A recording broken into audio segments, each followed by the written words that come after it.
follow-up strategies, making sure that you are proactively communicating as a champion of the new company between interviews. So I've had companies come back to me, and for those of you who don't know, I work with about 14 different recruiters who come to me periodically and say, here's something about this job posting, and here's feedback about, in over coffee about people and how they're interviewing and what they're not doing.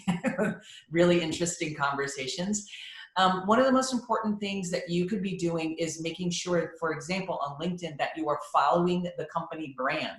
People look at that stuff, and if you're not interested enough to be following their company, they're going to be wondering, how interested are you in this position?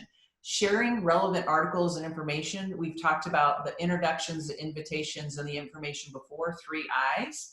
Those 3 I's apply to your company and the company interviewers and the people associated to those interviewers as well. Use these 3 types of information in order to help you be the top candidate. You be the one that's out there being helpful and at the top of mind. So if you're interviewing and you know some of the key stakeholders, and you can introduce them to somebody that they're looking to be introduced to, that maybe is part of your global community or whoever it is, make the introduction just as a courtesy. It doesn't need to have any strings attached. It just helps you stay top of mind. If you're going to some conference, even if it's a virtual conference or a virtual meeting that you think the people that you're talking to in the company or those around the people in the company that can help you to stay top of mind with them, invite them to come be your guest at whatever it is.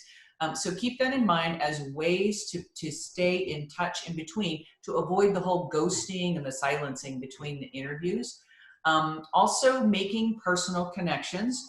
So looking at their children, career, their goals around their career, where their college was, university that they went to and graduated from, what their community or a church or charity kind of things are, making sure that you're clear about that kind of information, tracking it down in your notes, and then again, providing helpful information about that and asking about people in the process. People like to talk to people about fun and personal and what did you do on this weekend? And it leads to really interesting conversations. It's okay. Have a conversation. Be focused and balanced.